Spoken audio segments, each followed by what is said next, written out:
Go.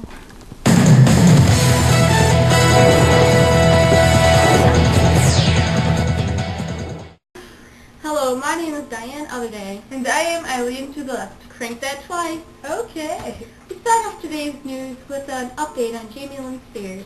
She has just decided to name her baby boy. Just in, breaking news. Little Mikey, who was made famous from his Life Cereals commercial, has apparently just died in an unfortunate incident. Here's his well-known commercial. What's this stuff? Some cereal. It's supposed to be good for you. I'm not going to try it. Let's get Mikey. Yeah. He won't need it. He hates everything. He likes it. Hey, Mikey. Aww. We go now to our field reporter, Claire Annette, who has the story. Claire? Thank you, Eileen. Today's email saying that Little Mikey's died has been circulating the internet. Allegedly, the cause of death is the lethal combination of brand name cola and well-known candy, Pepsi and Pop Rock.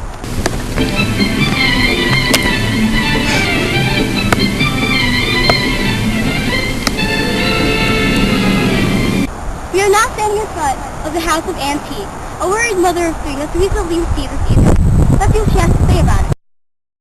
When I got this email, I was shocked. I have 3 young children at home, and I will think twice about ever giving them Pop Rocks again. We are at the home of Gertrude from the Hood. Let's see what she has to say about it.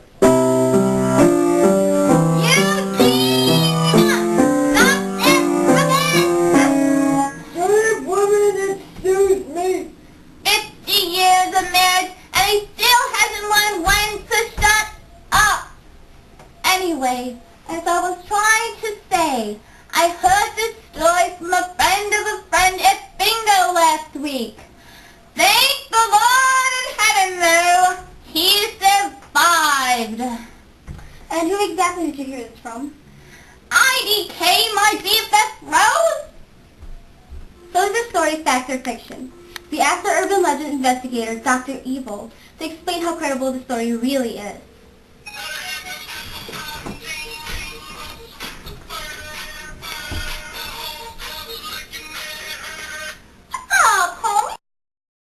First of all, what do you think of the story?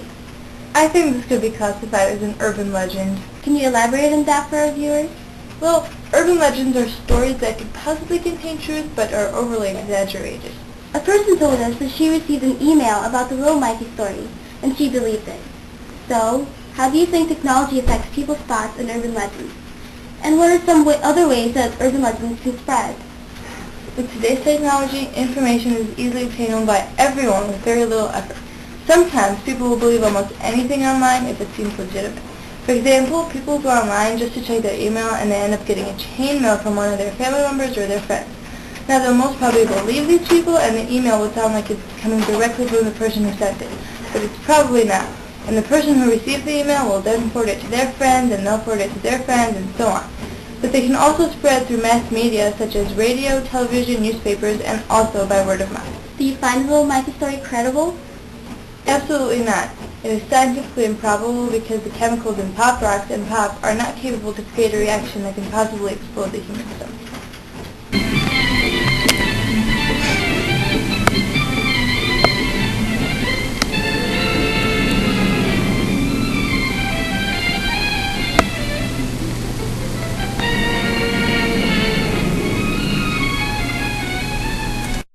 To get more information, we asked the author if urban legends can never be factually accurate because they are based on unrealistic events that did not will and probably will never happen due to their non-viable nature, but some people will believe them because they sound convincing.